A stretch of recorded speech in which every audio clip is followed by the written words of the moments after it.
Thank you again for joining us. You are now attending the webinar entitled The Power and Science of Unlearning Why Being Good-ish is Great. Our leader for this session, and I'm delighted to be here with her, is Dolly Chugh. She's the Jacob B. Melnick Term Professor and the Management and Organizations Department at New York University. Dolly is a social psychologist and management professor at the New York University Stern School of Business, where she teaches MBA courses in leadership and management. Because of Dolly's teaching skills, she was one of 6 professors chosen from thousands at New York University to receive the Distinguished Teaching Award in 2020 and one of 5 to receive the Dr. Martin Luther King Jr. Faculty Award. Dolly's research focuses on bounded ethicality, which she describes as the psychology of good people. Her work has been published in the leading psychology, economics, and management journals and cited by many books and authors. She has been named an SPSP Fellow, received the Academy of Management Journal Best Paper Award, been named one of the top 100 most influential people in business ethics by Ethisphere magazine, and received many other research honors. Dolly is best known for her books, The Person You Mean to Be, How Good People Fight Bias, and A More Just Future, Psychological Tools for Reckoning with Our Past and Driving Social Change. Her work has received rave praise from Adam Grant, Angela Lee Duckworth, Liz Wiseman, Billie Jean King, Kenji Yoshini, and many others. It has been covered on the Today Show, the Wall Street Journal, the New York Times, the Atlantic, the 10% Happier podcast, among several others. Dolly's TED Talk was named one of the 25 most popular TED Talks of 2018 and currently has over 5 million views at this point. Again, as I mentioned earlier, please sign up, follow her newsletter, Dear Good People. And those of you in attendance tonight, you sign up for it, you could be eligible to receive a free copy. So please go ahead and do that. Again, to our audience of teachers, both nationally and internationally, I present to you our speaker, our scholar, and our friend of the Humanities Center, Dolly Chugh. Dolly, it's an honor to have you with us. We look forward to hearing your talk. Mike, thank you. I agree with Sandra. You have the best voice, and you are a hard act to follow. I would just love to keep talking and listen to you. Well, thank you. Thank you so very much. As I said before, I saw your TED Talk, and I had to have you on and to have this conversation, and most of all, introduce you to our network of teachers. So again, thank you so much. I appreciate that. I'm a little bit of a giddy fangirl of teachers everywhere. So thank you for creating the space to do this. Hello, everybody. I'm going to dive right in. We mentioned, of course, the raffle. That's a QR code if it helps. And we're going to be putting in the chat box the link if you want to sign up for the Dear Good People newsletter and get be eligible for some free copies. I want to tell you about experience I had. I have 2 daughters. By the way, I'm 1 month into being an empty nester. So this is a new experience, but I'm going to take you back to when my girls were much younger, and I would read to them every night, like pretty religiously until they were about 10. And so we would work our way through like long book series, Anne of Green Gables and a whole bunch of other ones, and including the Little House on the Prairie series. This particular series just really became part of our household's vocabulary. We would almost refer to the characters that Laura Ingalls Wilder, who wrote these books about her own family, so they're autobiographical, these stories, and her sisters, and we would almost refer to them like they were members of our family. And my kids would literally go to sleep every night, as they fell asleep, thinking about Laura and her sisters and the struggles, the adversity that their family faced with all sorts of environmental, challenges and building homes and Mother Nature. And I'll show you on this next slide. This is one of my kids portrayed here, a family picture. Those of you who were noticing, I mentioned I have 2 children. You see in this picture 3 children. I asked my daughter who was this 3rd child in our picture, and she said, well, it's Laura, obviously, because she was just so convinced that this family was part of our family. We decided to spend a summer vacation, a week off with the 4 of us, that we went to Minnesota and South Dakota. We live in the New York City area. We went to Minnesota and South Dakota. We drove around to the real places, DeSmet and Walnut Grove, and we, really tried to connect with the physical experience of this family. And I got to tell you, I was feeling pretty proud of myself as a parent. I was like, I'm reading to them, and we're taking this like educational yet fun trip, and we bought each of the girls their own prairie dresses in the general store that was like handmade by a local resident, and they literally wore these prairie dresses like every day of the trip. Let me show you what I mean. Whoops, it looks like my cursor doesn't want to go. There you get a glimpse of, that's Maya up top and Asha on the bottom. And those of you I see in the chat box, some of you mentioned the TV show.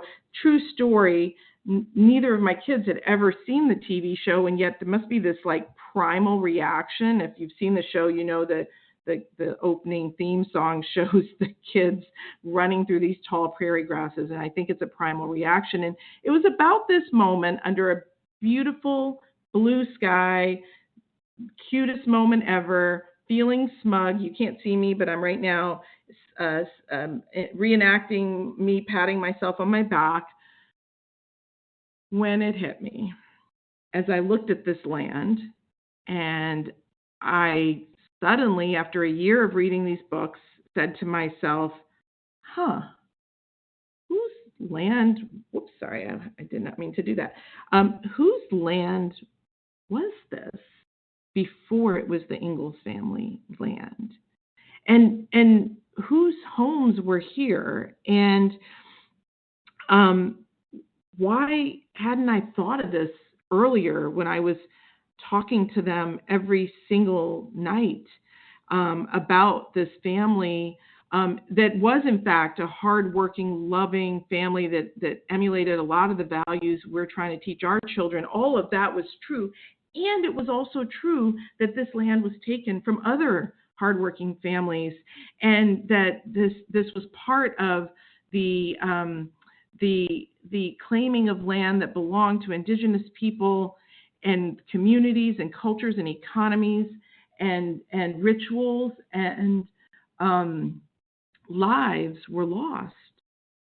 And in that moment, when that occurred to me, and I'll be honest, I am not super fluent or knowledgeable in that history, but I knew enough to know there was some history there.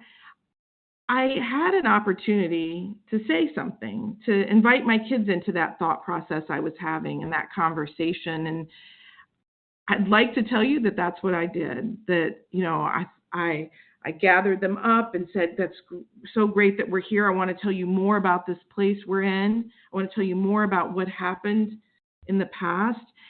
And instead, what happened was I froze.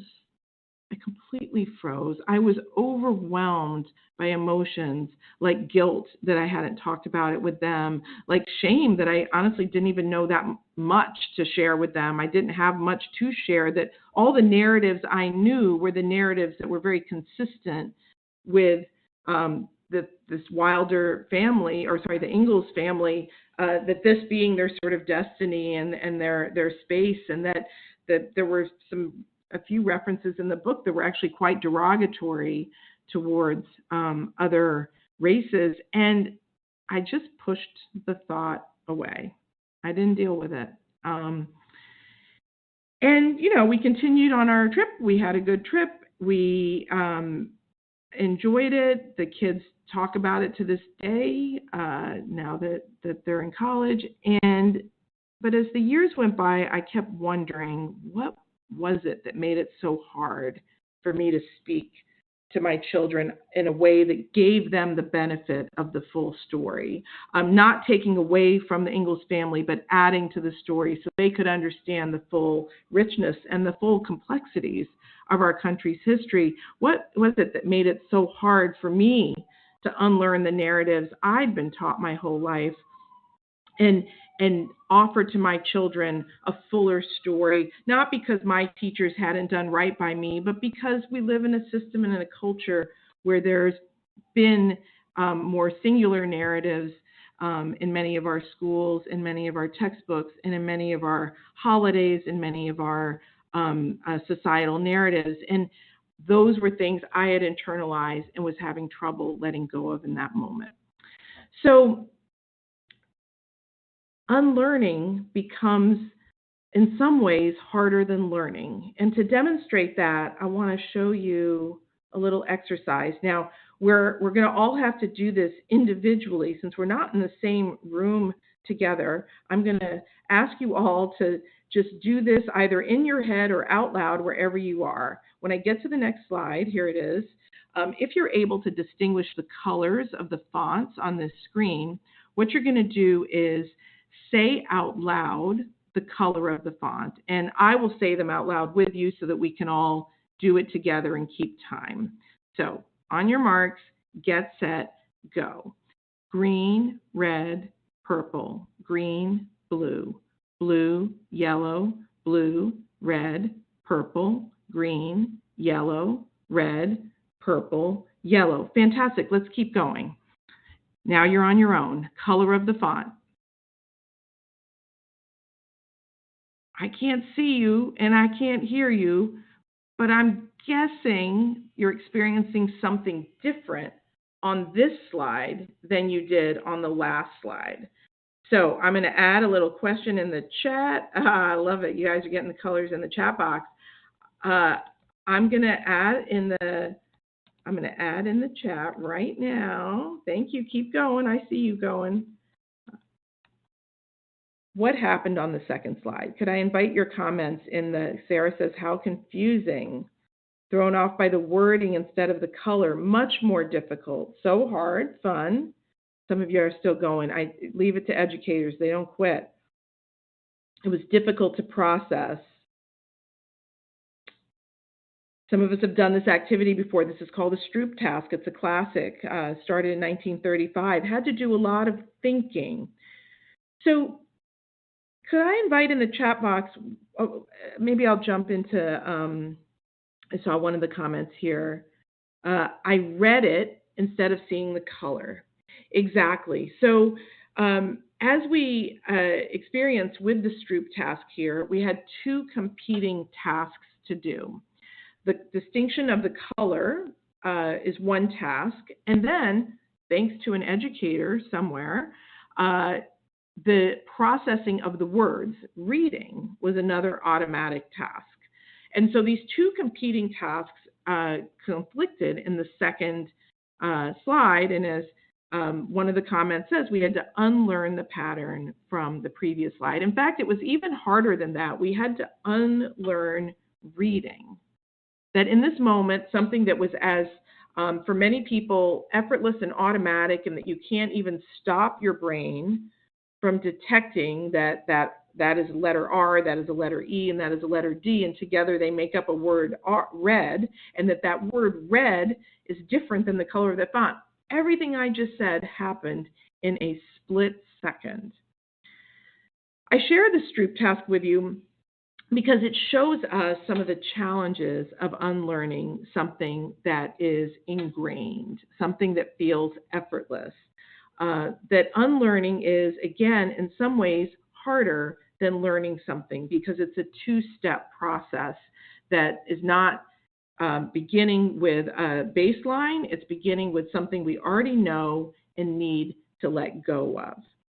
So the work I'm sharing with you today is mostly from my most recent book, A More Just Future, and a little bit from my book previous to that, The Person You Mean to Be, in which I share the science behind some of the challenges and some strategies on how to approach these unlearning challenges. Before I get into that science, though, I want to share with you a little bit about the life of a professor in the classroom. It may be similar to your life in the classroom, but let me give you a few examples.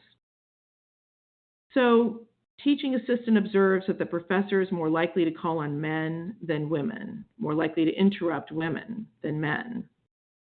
A syllabus that's dominated by a narrow set of voices, mispronouncing students' names despite being corrected, wrong pronouns, avoid calling on certain students to avoid not getting the names and pronouns right, confusing students who look nothing alike but share some identity demographic characteristics for each other, creating barriers unintentionally through class rules.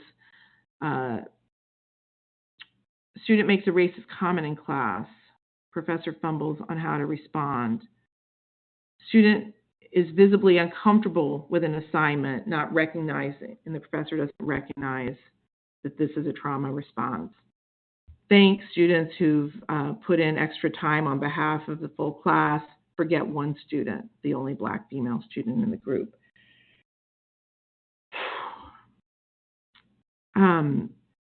I want to share with you that every one of these examples is me.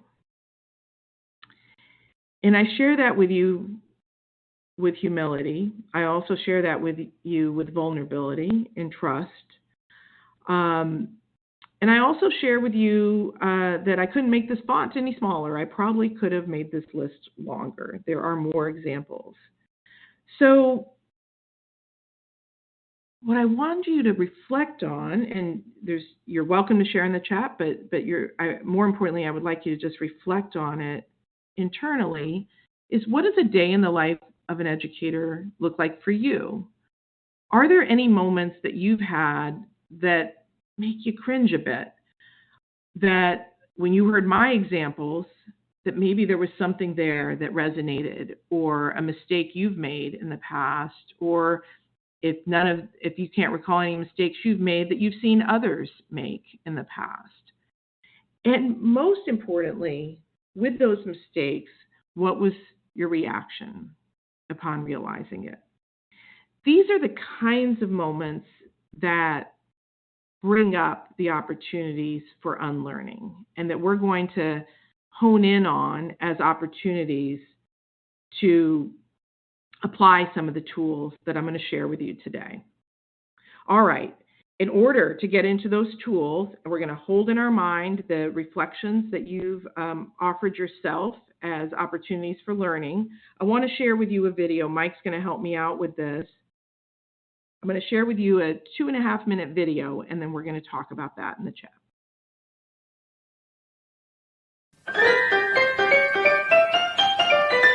Hi, I'm Richard, this is Sarah, and we're going to perform the amazing colour-changing card trick with this blue-backed deck of cards.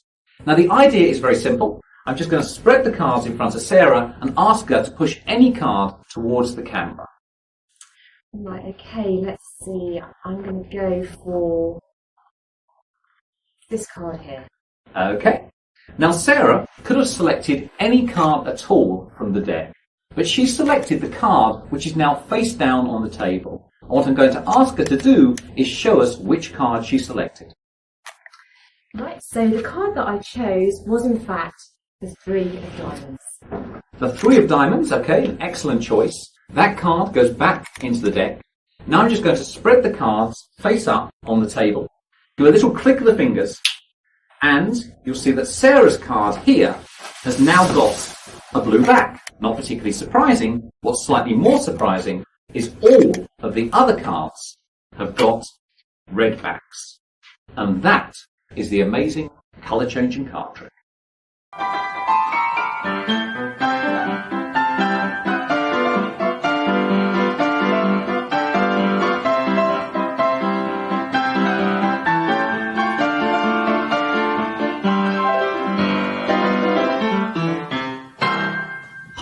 I'm Richard, this is Sarah, and we're going to perform the amazing colour-changing card trick with this blue-backed deck of cards. Now the idea is very simple. I'm just going to spread the cards in front of Sarah and ask her to push any card towards the camera. Right, okay, let's see. I'm going to go for this card here. Okay. Now Sarah could have selected any card at all from the deck, but she selected the card which is now face down on the table. And what I'm going to ask her to do is show us which card she selected. Right, so the card that I chose was in fact the 3 of diamonds. The 3 of diamonds, okay, an excellent choice. That card goes back into the deck. Now I'm just going to spread the cards face up on the table.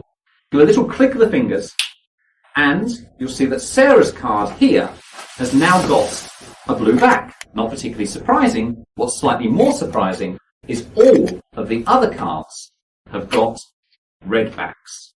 And that is the amazing colour-changing card trick.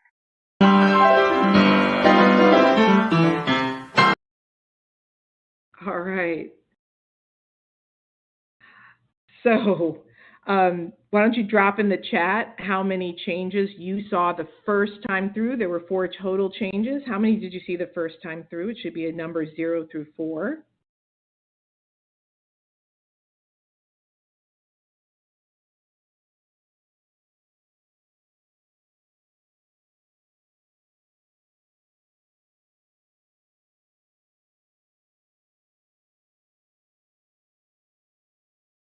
Yeah. Keep the numbers coming. I'm in the 0 club, I got to be honest. Yep.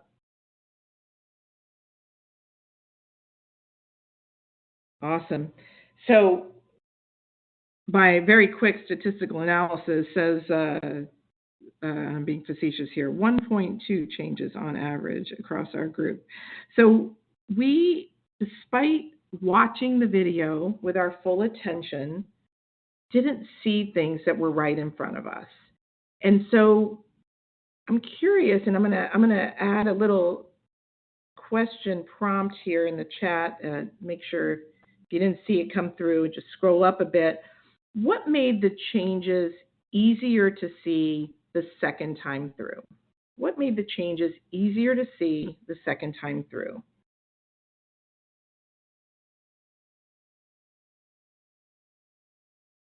I can put that in here again. What made the changes easier to see the second time through? Oh, looks like you guys got it. Larger perspective, zoomed out, camera angle, looking for it, not only focusing on the cards.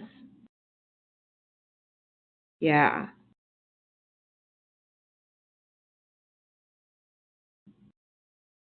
Yep. Great. Okay, great. So I'm hearing these are terrific. So I'm hearing 3 things. I'm taking notes on my sticky here, and I'm hearing 3 things that I would sum up from what you've said here. One was sort of wider angle, perspective, sort of zoomed out, those kind of comments. Another was we were looking for it. They told me to look for it. They took me behind the scenes. And then that was 2. And then 3 was I wasn't just focusing on the cards. I was broadening my focus. And that's a really interesting perspective to bring when we think about a day in the life of an educator or a day in the life of the professor that I shared with you earlier. What does it mean to have a wider angle, to zoom out, to have a broader perspective? What does it mean to be looking for it? Because somebody has told us to look for it. They've given us the cheat code that there's something that's not right here, or there's something that's off, or there's something that's too narrow. And then finally, not focusing only on the cards, what does it mean to have the task that we're focused on for the day, whatever the teaching plan is, whatever the classroom management strategy is, whatever the latest thing coming down from the school district is, that's the thing, and that's more than enough thing. We'll all acknowledge that's more than enough to handle, but what does it mean to be able to think about that task more broadly? So you've offered 3 strategies that helped you in this video see things that were right in front of us, yet not necessarily visible to us. Those 3 things those 3 strategies are things we can think about when we think about unlearning. What's the benefit of that wider angle? What's the benefit of someone helping us look for it? What's the benefit of not focusing exclusively on the task at hand?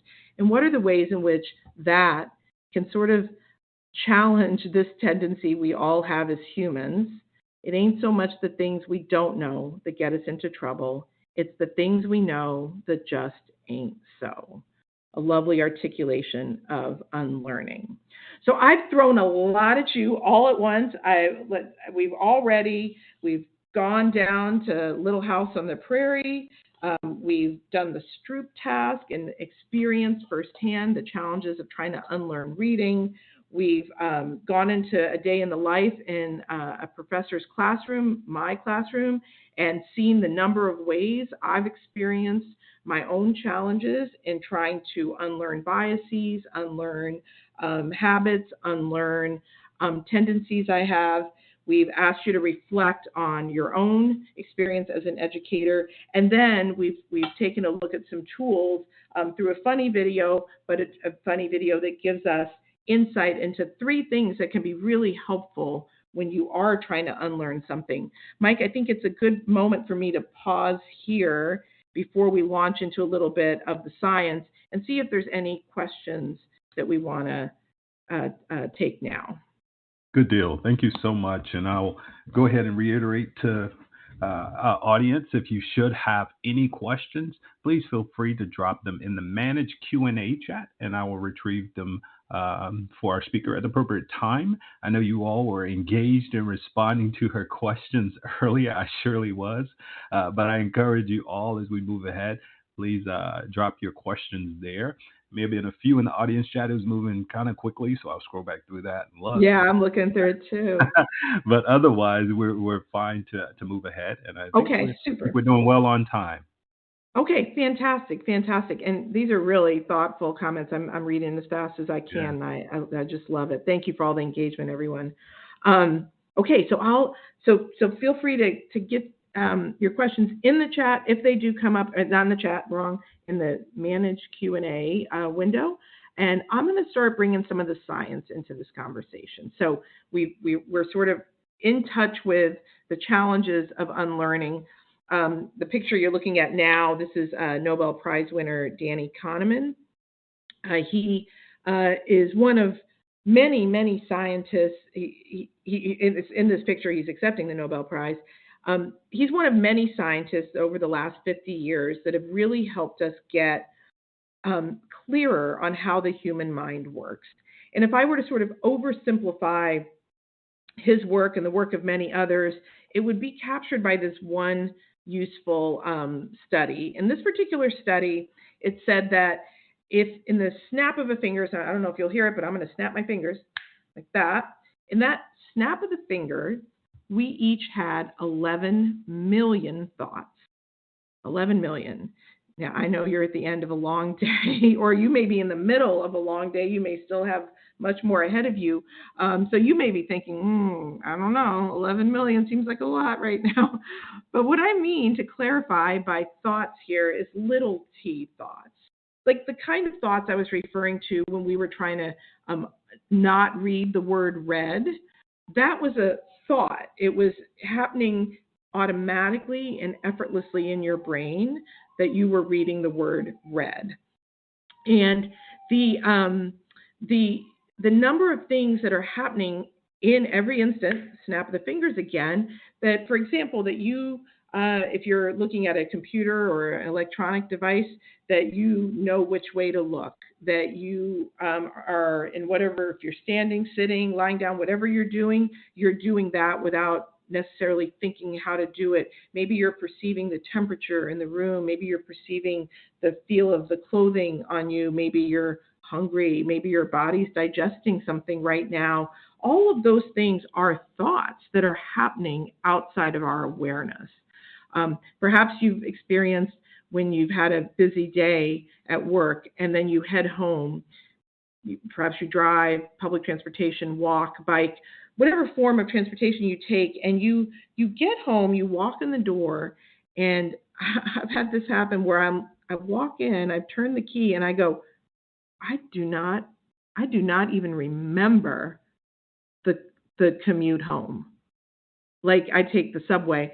I don't remember, did I get a seat? Did I not have a seat? I don't even remember getting off and walking up the stairs. Like, I did it because I've done it a million times and I did it safely, but there was some automaticity to it. Maybe you drove home and you don't really recall making the turns you've done hundreds of times. That's what we mean by the automatic mind. And so the insight that's emerged over the last 50 years of research, and at least 4 Nobel Prize winners in particular have contributed to our understanding of this, is that the vast majority of the mind's work is happening through this automatic form of processing. In contrast, in the same snap of the fingers, a teeny little portion of our mind's work is what we think of as capital T thoughts, like what we normally think of as thoughts. And they've estimated about maybe 40 thoughts, which I was like, wow, I'm impressed that I'm having 40 capital T thoughts at any given moment. But this might be you're thinking, oh gosh, I forgot to get back to, or they told me they were going to feed the dog. I hope they fed the dog. Or, I want to find that video link somebody was asking, and we will make sure we get you that. Those are big T thoughts. And typically when we describe someone thinking, what we mean are big T thoughts. But as psychologists and behavioral scientists, we look at all of it. We look at both the unconscious thoughts, the 11 million, as well as the conscious. Now, you can imagine that when we talk about unlearning in pursuit of trying to capture a learning that we feel is more accurate or more useful in the work we're doing, that sometimes that unlearning is happening in the space of the 11 million. And that makes it all the harder to do. So knowing that the human brain is set up in this very adaptive way, it makes us incredible mammals able to function, that we can do this kind of dual processing. It also sets up an interesting challenge for unlearning when the moments present themselves. So another story that is going to kind of lead us in the direction of how to do it. I'm going to begin with a character here. I'll invite you to, if you know who this is, you can drop it in the chat. I'm not seeing anyone drop it in the chat yet. So, some people are getting cut off and switching devices. Mike, I don't know if there's anything I can do to help that, but let me know if there is. Olaf.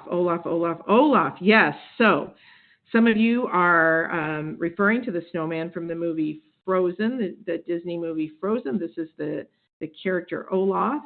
And in fact, my daughters, when they were younger, back to my daughters, they were quite infatuated with the movie Frozen. We had an opportunity to go to Disney World. It was actually just for a day. We were visiting family about an hour away, and they were young enough that they didn't know we were near Disney World, and we weren't quite ready to devote the time and expense to going. We weren't planning on telling them until the relatives said, "What do you mean you're not taking them to Disney World?" Gosh. So yes, we made a day trip to Disney. And in this day trip, the one thing they really, really, really wanted to do is go to an animation workshop where you would get to learn how to draw Olaf. By the way, I love the sing-along happening in the chat. And by the way, when I do this in person, I can almost always coax one or more people to do a little let it go sing along. So I'll let you do that in the privacy of wherever you are right now. So we go to the animation workshop. It's raining that day. We stand in line in the rain, maybe 45 minutes. We get to is it called Animation Academy? That sounds about right, Crystal. We get to the front of the line, and I'm actually, our kids are old enough at that point that they could manage themselves sitting in the Animation Academy, and then we could, be waiting for them at the exit. That was our plan. And we sit down once we finally get indoors into the waiting area. We sit down in these chairs, and I'm thinking, great, pretty soon they'll open the doors, and we'll be able to send the kids in and head to the exit.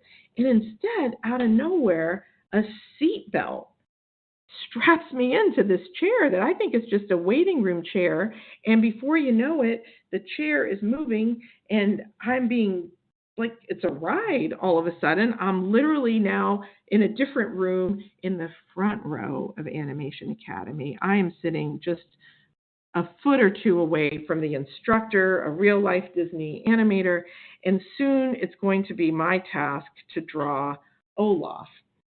And this was not the plan. Our plan was to wait by the exit because, as Yinyi said in the chat, I'm not much of a drawer. I don't really know how to draw. I have not ever experienced any skill or positive reinforcement for that. And so it didn't seem like something I needed to do. But the problem is I'm now sitting in the front row of the animation workshop. I've got one daughter on one side. I've got the other daughter on the other side. And I'll let you put in the chat, what's the word I've told my kids they're not allowed to say? What's the word that they're not allowed to say when faced with doing something new or different or hard? I think my chat's a little delayed. So I'm going to offer you the word. I will put it in there. They're not allowed to say the word can't. So exactly, here the chat's caught up with us. Can't. That's the word they're not allowed to say. And so in that moment, instead of saying, girls, I can't draw, I'm going to unstrap this seatbelt and wait for you at the exit, I have to say, oh, good. I finally get a chance to learn how to draw. Oh, good. There's someone here who's going to help me. Oh, good. They gave me a pencil with a big eraser. That's good because when I make mistakes, I will be able to use this eraser. So, yes, Crystal, I activated a growth mindset in that moment that not yet. I haven't learned how to draw yet. And in that experience, let me hit one more. I'm getting my arrow back into the slide. Folks, that's what I drew. What do you think?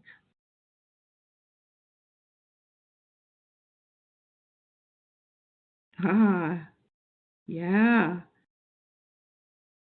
Thank you. Thank you, Mike. Thank you. Gosh, I'm feeling a little like I need a little more validation, folks. I think you're underestimating how much validation I need for this drawing. Pretty good. Okay. All right. Okay. Not bad. Thank you. Nice job. That's great. Thank you. Okay, good. All right. I think you've caught on to my need for validation. Yes, folks, I drew this. Someone who cannot draw, was able to draw something that you recognized with a little bit of coaxing. Is Olaf. I was delighted with it. I loved it. And I was amazed, just as several of you have already pointed out, and you know very well, of the power of shifting from a fixed mindset to a growth mindset. Of course, we know from Carol Dweck and others' research that in a fixed mindset, we don't view a particular domain or ability as being a work in progress. We view it as being fixed. And that could be something we're very good at. That could be something we're not as good at. But when we're in a fixed mindset, very importantly, mistakes are something we ignore. In fact, when they put people in brain scanners, and they tell them that math is either something that they can learn and get better at with practice, as in a growth mindset, or they tell another group of people, and these are randomly assigned to these conditions of growth or fixed mindset, that math is something that it's either a fixed ability or it's something you can get better at. What they notice when they show them the correct answers so that they can see what they got right and wrong in the math problems is that those who were told math was a fixed mindset, put them in, sorry, let me try that again. People who were in a fixed mindset around math, they see their brain activation go down when they're shown the mistakes. Because there's no point in, we sort of have to check out. That mistake is only going to make us feel bad, and there's no point in attending to it because there's nothing we can do about it. On the other hand, when we're in a growth mindset, what the brain scanner showed was more activation. That in fact, we flooded, that there was a flooding of attention at looking at those mistakes because there was a belief that there was something we could do about it. So in this, and again, many of you are very familiar with fixed mindset and growth mindset, its drawbacks, its strengths. But here, where it's useful is in thinking about the concept of unlearning. What does it mean to approach mistakes like some of the ones I shared with you from a day in the life of the classroom of a professor, me? What does it mean when those mistakes are put in front of us? Perhaps because of a wider angle or a broader perspective, perhaps because we were looking for it, because someone, a student, a teacher, a parent, knowledge we've gained from a seminar, a webinar, something we've read, a PD session we've gone to, a principal, somebody has told us to look for something different, or that we've changed our focus. What happens when those three things lead us to realize there is something we need to unlearn? In my work, what I've been thinking a lot about is how do we think about, talk about, and manifest this identity of being a good person? Because when these mistakes are presented to us, for example, when we watched that video, for example, when we did the Stroop task with the colors and the words, it was funny, but I'm guessing most of you, if you made some mistakes in those tasks, which everybody does, I'm guessing it didn't challenge your identity of being a good person. That needing to unlearn how to read in that moment, or needing to realize that there were a few things in front of us that we missed because they had good sleight of hand or a funny camera angle, didn't make us feel like we weren't a good person. For many of us, not everybody has this definition of a good person, but for many people, being a good person means being free of bias and free of mistakes. But there are very particular kinds of mistakes we're talking about here. They're the kinds of mistakes I talked about in the day of the life of a professor. And so I've been thinking hard about this idea of defining a good person as being free of bias and mistakes. Because if we go back to the science of how the human brain works, remember we said in the snap of a fingers, we have 11 million little T thoughts and 40 big T thoughts. That means those 11 million little T thoughts, it's not that we're not responsible for them. We are responsible for them. We're responsible for our own behavior, of course. However, there is going to be some bias and mistakes that emerges. And if our definition of being a good person is that 11 million thoughts per instant is completely free of bias and mistakes, then when the moment comes to unlearn, when I get the wider angle, the perspective that I should look for it, or I change my task and I notice something different, my reaction is not going to be one of a growth mindset. My reaction is not going to be one in which I'm able to lean into the comments I'm seeing in the chat box, the opportunity to do better in the future, as Yolanda says, the lifelong learning that Tammy describes. Those are going to feel far away because we put ourselves in a binary where a good person is free of bias and mistakes. And if we're not a good person, then we're a bad person. What we know from the research is that being a good person, having a central moral identity is important to many, many people. Not everybody, but many people on a scale of, let's say, 1 to 7 would say a 4 or higher when asked how important that identity is to them. They, again, may define good person differently than you and I do, but that identity remains important. So if it's challenged, if I get that different perspective, that wider angle, the tip from someone to look for something, or I change my focus and a mistake becomes visible, I'm going to deny it. I'm going to slip into a fixed mindset. So what I have been offering as an alternate way to think about this kind of work is simply to take what we know, what you already know about fixed mindset and growth mindset, what you already know about how growth mindset can support learning in the classroom, can support children trying to do hard things, and apply it to questions of diversity, inclusion, belonging, justice, to think about those as not a place where we are a good person or we're not, but rather that we're goodish people, that we're striving to always get better, that we're striving to own our mistakes and continue to learn. Now, an important distinction I want to make, I wish if I could do my TED Talk again and if I could write my first book again, this is a distinction I would hit harder because it's been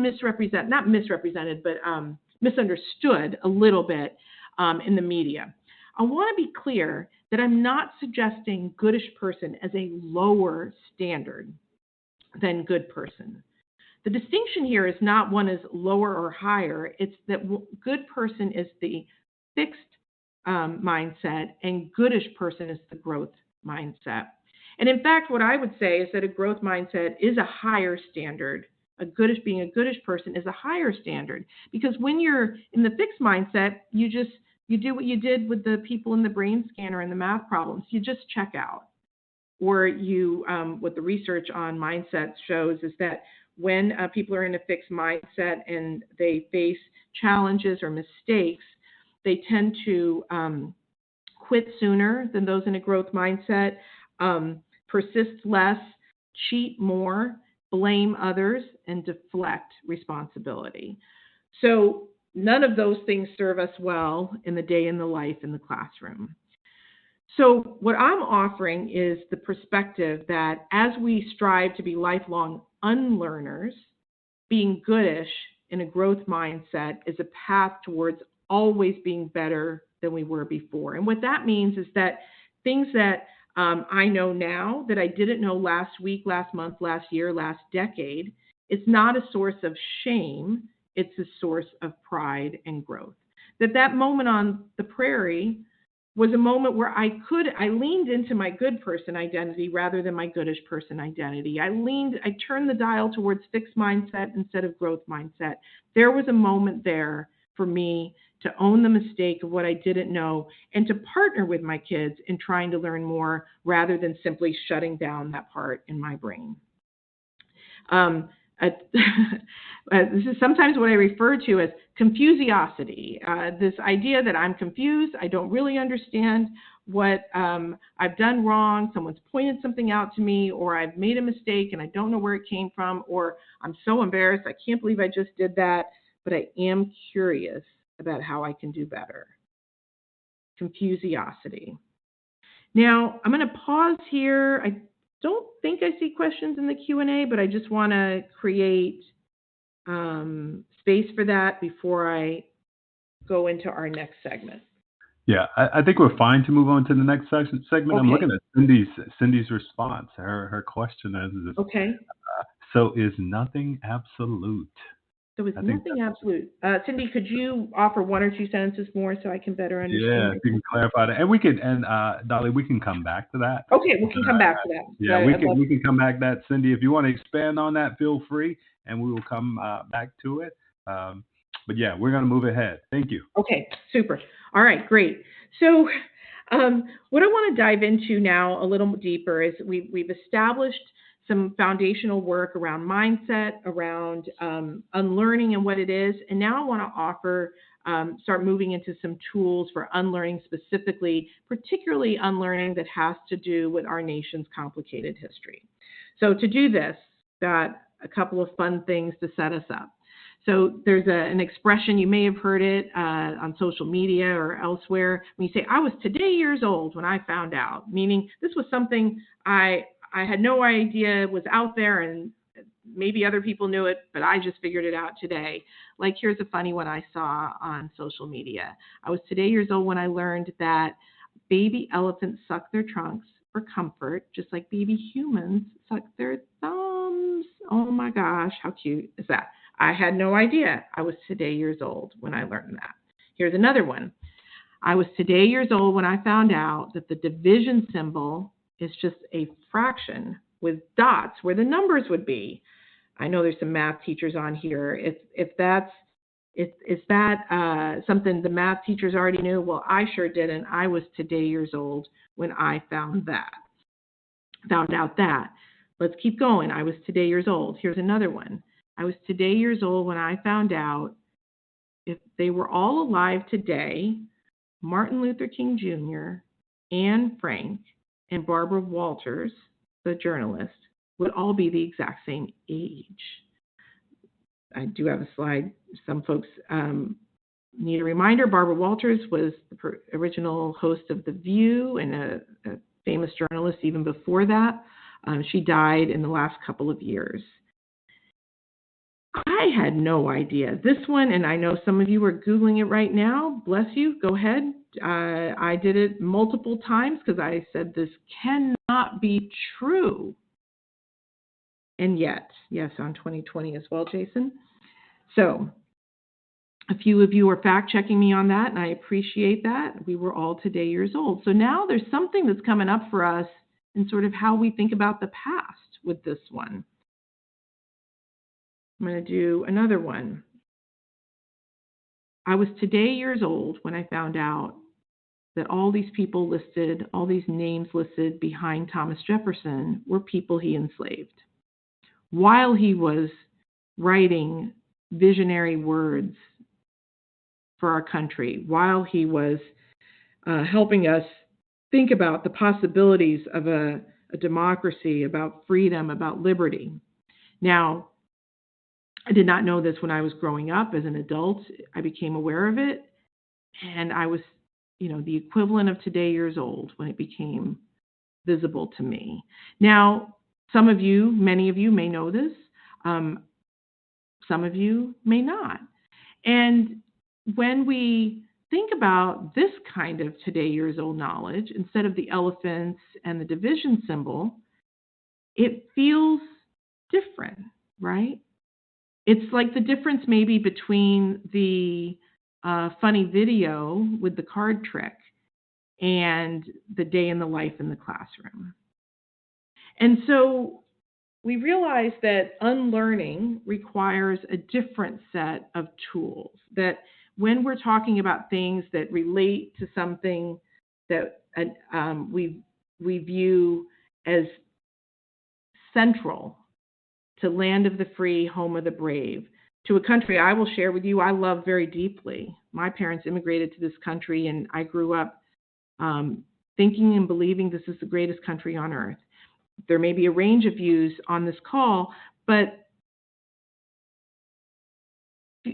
seeing and hearing knowledge that challenges my understanding of this country brings up emotions. And I've noticed that our current events are more and more starting to bring these past events to the surface. That we're doing more now where we can see the connection between today's disparities, let's stick with racial disparities for a moment, and the ways in which those disparities were seeds that were planted in the past. And so reckoning with the past becomes a lifelong unlearning challenge for many of us.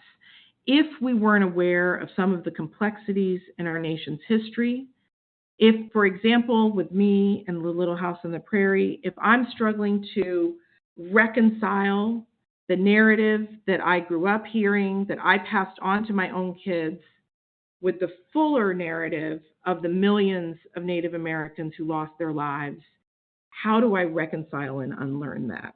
Is it an intellectual challenge? Do I read a lot of books? There are some excellent books, documentaries, journalism, activism out there. And I've read many of the books, and maybe you have too. But it feels to me like that's not enough. I, myself, the cognitive, intellectual, historical view, while I'm consuming it, it's not quite getting me there in my unlearning journey. That there's something else that I need to add to it. And it's dealing with the emotions, what's going on in my heart internally that's coming up for me.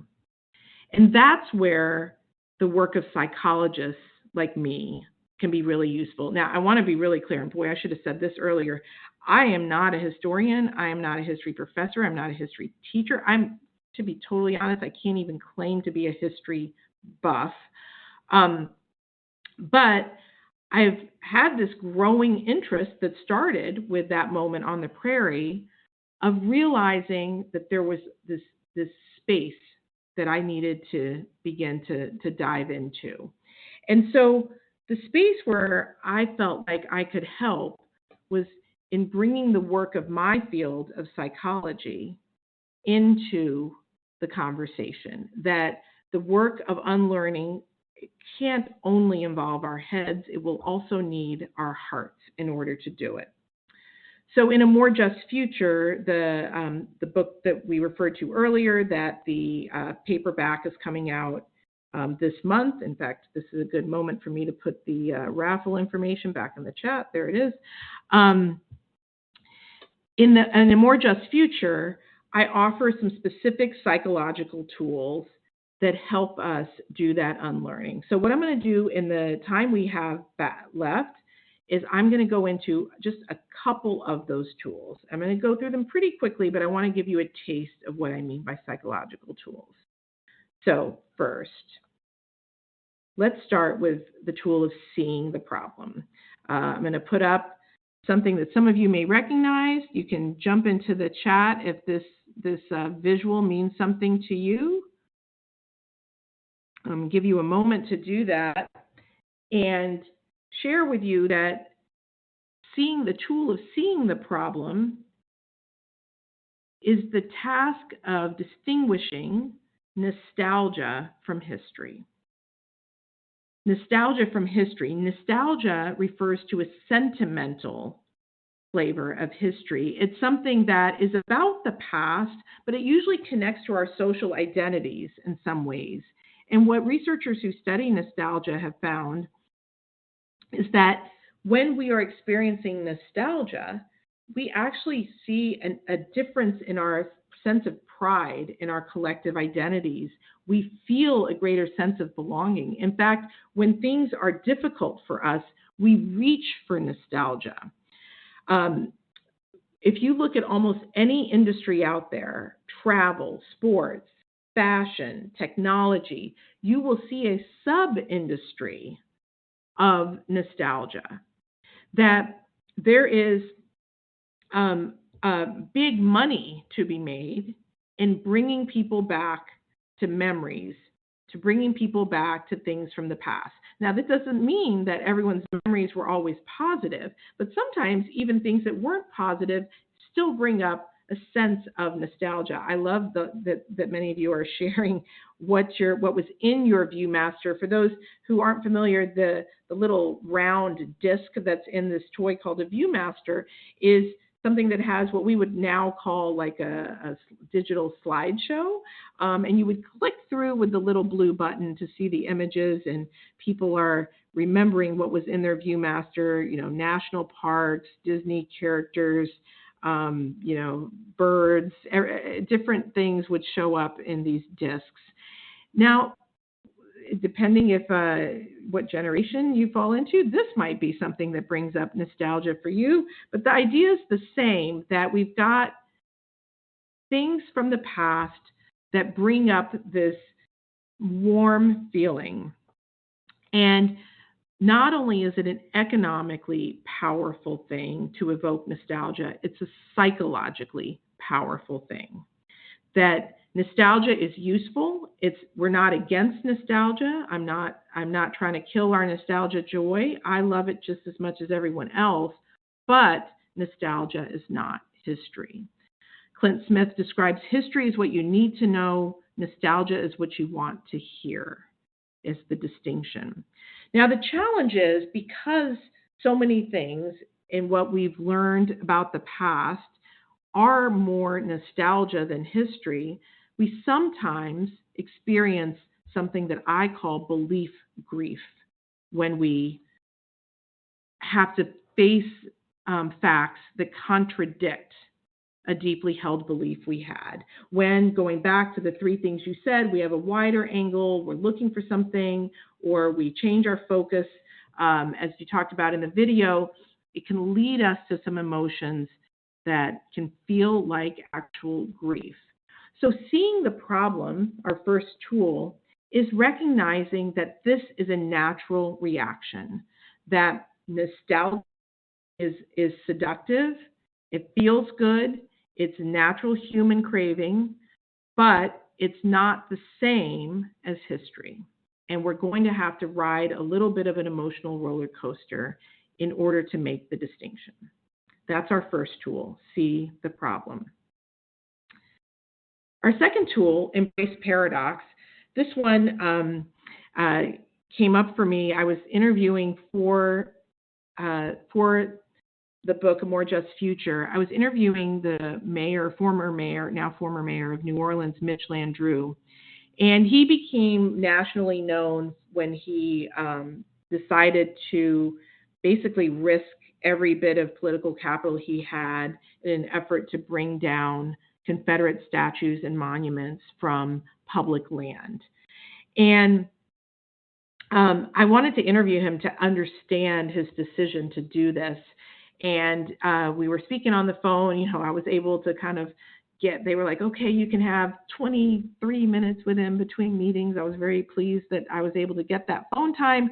We're on the phone. I asked him about this decision. I dive right in, and he's speaking in ways that are getting me, honestly, excited to move to New Orleans. I was like totally fired up talking to him. He was talking about the future they were building and what was possible and the sort of the diversity of perspective. It was fantastic. He was telling some stories, and the clock was ticking though, and I knew at some point they were going to cut me off, and we were maybe halfway through the time, and I actually jumped in and said, Mayor, sir, I'm so sorry to interrupt. I love what you're sharing with me. I'm ready to move to New Orleans. However, I'm confused because what you're talking about is about building in the future, and what I asked you about was tearing down things from the past. I don't understand the contradiction. He didn't miss a beat.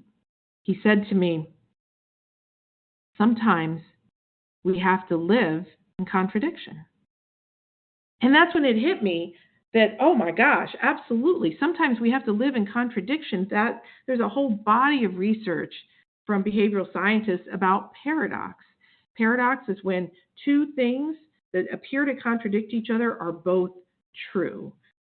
We talked about a paradox earlier, that Thomas Jefferson crafted an incredible vision for our country and at the same time enslaved human beings in contradiction to that incredible vision.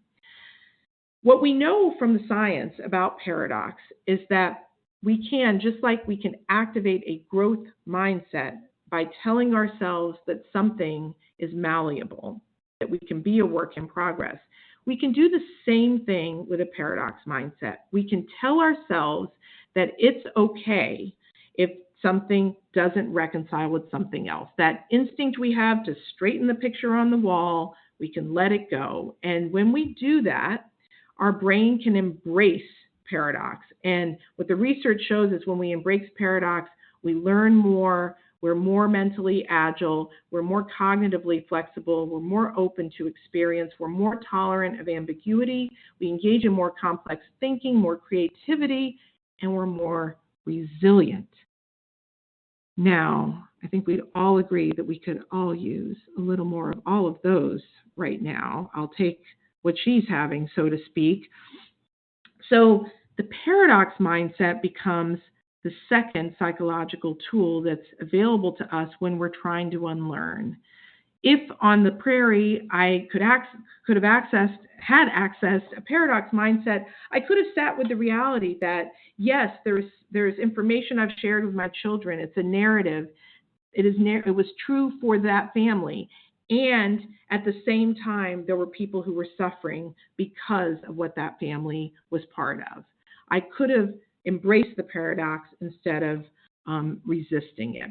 Our human minds won't naturally embrace paradox, but they are capable of embracing paradox. That's the second tool I wanted to share with you today. Mike, I'm going to ask you for a time check. Tell me, I want a few minutes to wrap up, so tell me what time you want me to wrap. Yeah, we're fine. Continue on. I will say we'll go another 15 minutes, and if there are a question or two, then we'll fill those questions. But yeah, please continue on. Thank you for the time check. But yeah, we'll be fine for another 15 or so. All right. Super. Okay. Great. Thank you so much. Okay, so we've now we're working on building our toolkit around unlearning. We've talked about the first tool we talked about was seeing the problem and just recognizing that nostalgia is seductive, it's powerful, it's like sugar, we always want more. And that's okay. That's a human response. It's not the same as history. The second tool, embracing paradox. The human mind will try to resist paradox. The 11 million part of our brain will try to make everything line up because it's operating in that automatic way. But we can make the conscious choice to embrace paradox and allow the contradiction, just as Mayor Landrieu shared. Okay. Third tool, rejecting racial fables. For this one, I want to share with you the story of Louise McCauley. Louise McCauley was growing up in the South. She was a rebellious young girl. In the walk to school, she would, according to both the laws and the culture at the time, she, as a young Black girl, was expected to step off the sidewalk when white children or white adults were walking by. She refused to do it. Her family was so worried about her safety, they moved in with relatives in another part of town because the walk to school from there would be safer for her. As she became older, she became active in the NAACP. She would go to work and then spend her evenings and her lunch breaks as the secretary for her local chapter, calling, organizing protests. She was determined to register to vote despite all the barriers that were in place, the tests that she was required to take that was not easily passed. 3% of Black Americans were registered to vote at the time, largely because of these barriers. She went 3 times to take this test. She was absolutely determined that she would be able to vote. So Louise McCauley, as you can hear, was a rebellious spirit. She had a strong sense of justice and a lot of courage. She did not take injustice sitting down, which is why Rosa, first name Louise, middle name McCauley, maiden name Parks, when she was asked to give up her seat on a bus, refused to do so. Now, the story I just told you is a factual story about Rosa Parks. It's not the story I learned growing up. It's not the story we hear often about her. But it's not the story we hear often about her. It's the racial fable. Jean Theoharis, the historian, has written the definitive biography that's heavily footnoted and documented and based off of primary sources that she titled The Rebellious Life of Mrs. Rosa Parks. There's also a documentary made on the film, a film made on the book. And in this book, we hear time and time again, example after example, of how Rosa Parks' story, the truth of who she was, the fact that when she didn't give up her seat on the bus, and the police officer arrived, her response to the police officer was, "Why do you keep pushing us around?" She was in no way an accidental activist. We also hear that she was an elderly, tired seamstress. Friends, she was 42 at the time. I was today years old. She was 42 at the time, and she wasn't tired, any more tired than she was any other day. In fact, she was part of an organized effort where, with the NAACP, where they were, in fact, even getting lawyers lined up, planning, and this was not the first attempt they had had, but it was the attempt that went the sort of that time's version of viral that led to the Montgomery bus boycott, that Dr. King would come to town, and of course, Rosa Parks would go down in history. The question, though, is why don't we know the real story about her? This information is not hard to find, and yet it's not often told. The story that's often told has a few characteristics as a racial fable. It's told as a story that has a clear cause and effect. Rosa Parks sat down, there was a bus boycott, people went, "Oh gosh, there's a problem with our laws, let's fix them." It feels like a linear process. There's a flawless individual hero in the story.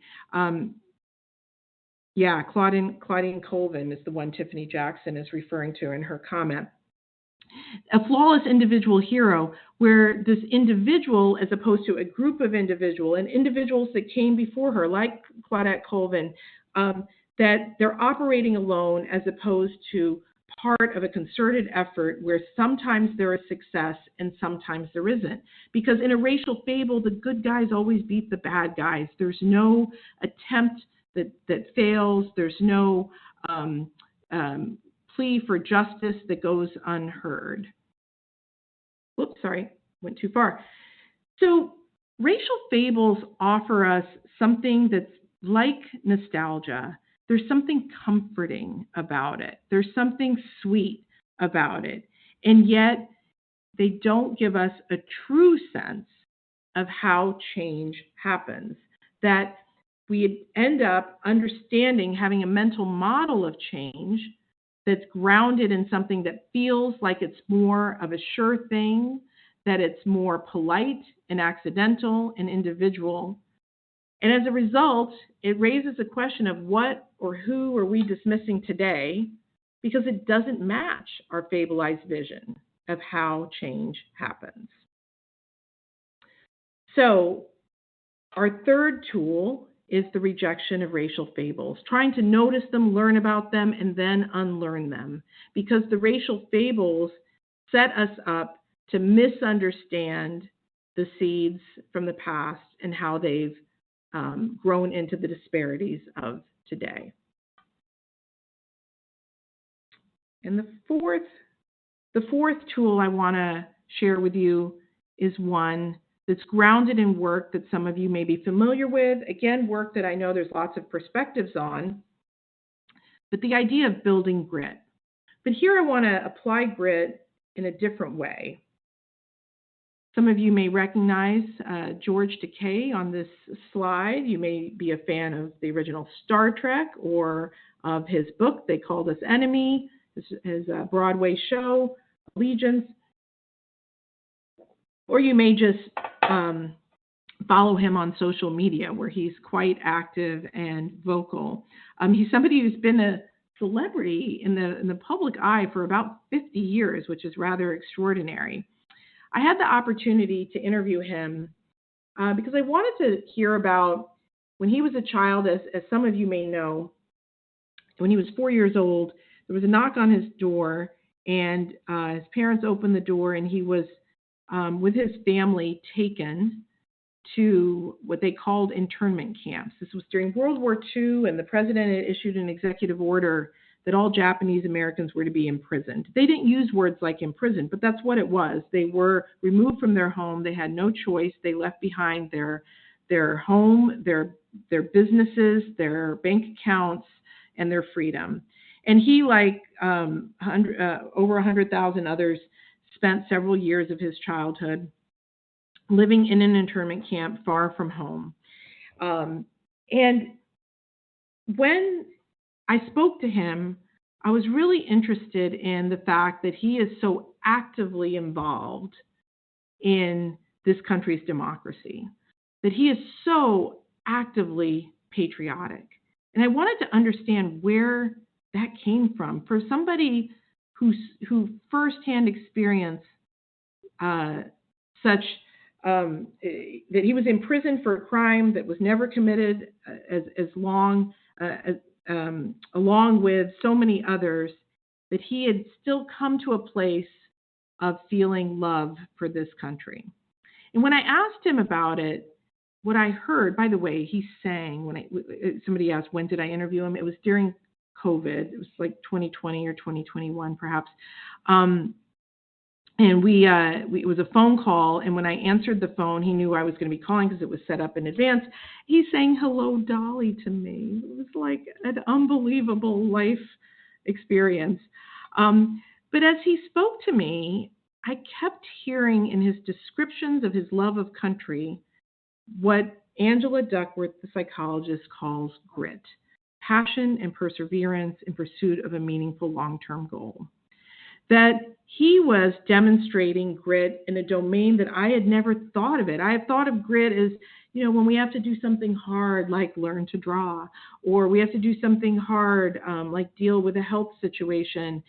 But I hadn't thought of grit as it applied to patriotism, as it applied to love of country. What does it mean to be a gritty patriot? What does it mean to be somebody where the passion and perseverance is for the long-term meaningful goal of a more just fill in the blank, your team, your school, your organization, your community, your country, your world, or the future? And so the tool here is taking what we already know about building grit and applying it in a space where perhaps we don't often think of it. Love of country, that we're not entitled to an easy love of country, that this is hard, that we don't always love everything we hear about our past, but that doesn't mean that we can't find a way towards loving it. Thank you for all the kind comments that I'm seeing in the chat. I'm not able to read them all, but I'm seeing them through the corner of my eye.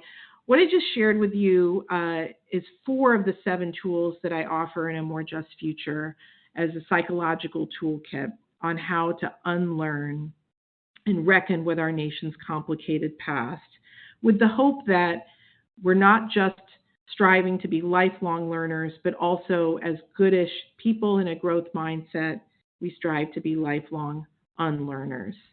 And that is, it's come up in the chat earlier, that our best hack when we're feeling confusiosity is the word yet. I do believe we can love a country with a complicated past.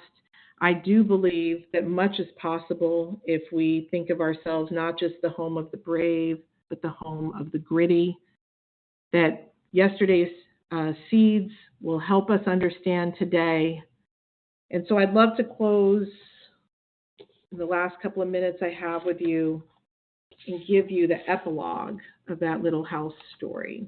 So what I'm doing now is I've just opened up literally the epilogue of A More Just Future, and I'm going to read to you the last couple of pages. Epilogue, Our House. We began the journey at a little house on a prairie, with my downfall from smug parent to short-sighted patriot. Our little kids are now teenagers, update, now college students, tethered to their rooms and phones. Looking back, I'm grateful for those hours reading aloud and those days traveling together. I am also stunned at how fully they absorbed the stories I told them. When I look at their old school papers, I see drawings and anecdotes of Little House and the Ingalls family sprinkled throughout their artwork and writing in kindergarten and first grade. One of our daughters dressed up as Laura Ingalls in the first grade favorite character parade. I know, was it Lauren Wilder said she did the same in the chat, alongside Pinkalicious and Junie B. Jones. I poured stories of this lovely family and their colonizing of our land into my children And those stories became knowledge in the blood, their blood, as they grew into young people. I have grown along with them, even because of them. In this past decade, the world has been on fire, with unlearning opportunities flying like sparks around us. Our kids, like many kids, are fired up for social change. They have that young person's blessed combination of optimism and cynicism, which bubbles into action. They do not seem to be suffering from shame and guilt. They have less belief grief to navigate. They are ahead of us adults. Recently, one of our kids wrote a poem for school that she showed us only after submitting it. Here is an excerpt. The psychic wound of racism resulted in inevitable wounds in the land and the country itself. Central Park wasn't always the wealthy New York child's playground. It was a Black oasis. It was Seneca Village. The Sawatch Range wasn't always the place wealthy New York kids escaped to. It was the mountain sand dunes. It was, and still is, the home of the Ute people. A false, quote-unquote, destiny, a sense of entitlement, a need for more privilege. People stole this land, stole homes, stole livelihoods. Now, recreating in those places, I read the signs, I acknowledge the land, but it is not enough. It will never be enough. So what's next? Friends, I do not know where she learned this. Did I tell her about how a thriving Black community known as Seneca Village was raised to create Central Park? Maybe. Did I teach her about false destinies? Doubtful. Still, someone did. This kind of learning and unlearning results from someone's intentional effort. Teachers and content creators and educators and authors and activists and historians and artists and journalists and TikTokers and witness bearers and storytellers in Hollywood and so many others. They and you are probably teaching our kids and helping them unlearn what I taught them. These reckoners are teaching us all. I thank them and I thank you. On my end, I suspect that all those truth-telling books I have been reading and my willingness to unlearn over recent years have seeped into the family water supply. I can take credit for that, at least. I have gone from the little house on the prairie to the old house with the basement, that's a reference to Isabel Wilkerson, who I talk about earlier in the book, gathering tools along the way. In the end, it is our house, all of it. There is much my kids doubt about me, my sense of humor, my cooking, my ability to stay up past 11, update that to 10 now. But I do not think they will ever doubt how much I love my country. Even when I do not always like what happens in my country, even when I am mad at this country, even when I critique this country, I love my country like I love them, unconditionally, with my eyes open. My husband and I have always told our children that there is no problem we are not willing to see, no dilemma they cannot bring to us, no mistake we cannot reckon with, no obstacle we do not have the grit to face, as long as they tell the truth and take responsibility. I hope they believe us, and I hope you believe me. We can love with a broken heart. We can do hard things. We can unlearn. We can build a more just future. That is the most educator mindset ever. Thank you very much, everyone. Thank you so very much. This is all that and more. And as I'm looking in the chat, I'm seeing the thanks. It was so revelatory. It was so thought-provoking. It was so warm. And thank you for sharing so much about your journey, your personal and professional journey. This was so meaningful, and we truly appreciate you. To everyone else, let's keep growing. To echo the words of Abraham, he said, good seeds give you good fruits. And I appreciate those good seeds tonight. And again, the chat's moving really quickly because everyone is so thankful. We're going to move ahead. We'll finish out now. Everyone, please continue to follow all that. And I'm going to scroll down to my slides down here at the bottom. Please continue to follow everything, all the work that Dr. Chugh is doing. You all have to notice about the newsletter. The newsletter is free. And you sign up for the newsletter, and there will be a giveaway. We have a raffle for books that will be distributed, and you will, your name will be in the hat for them. So please, and then that's ancillary. I mean, the important is having you to sign up so that you can stay connected to Dolly and all that she's doing. Again, I appreciate it. I'm so incredibly grateful for this time. And again, Dolly, thank you so much for just being here. You've had a busy day. So you all, everyone who's here, you're unaware of it, but Dolly's had a busy day. And so I hope you have a restful and restorative evening, and I will definitely be in contact with you. For everyone, our audience, please continue to follow us at nationalhumanitiescenter.org and our social media feeds at National Humanities or NHC Education. In addition, the NHC education programs, we provide a bridge between the academic world and the working classroom. Your gift, no matter how modest, can open up a world of ideas for teachers and rekindle their enthusiasm for the subjects they teach by providing the knowledge and the tools that they, as well as their students, need to make a difference. As you know, we're a private nonprofit institution located here in North Carolina, and any gift, no matter how small, will be much appreciated. Next week, we have another friend of the program, Jonathan Sachs, who's a two-time fellow here at the NHC, 2014-15, and then last year, 23-24. He'll be leading the talk on slow time, media, poetry, and the pace of literature. Looking forward to having him. And that will be October the 8th at 7 p.m. Eastern Time. That should be next Tuesday. So please feel free to join us at that time.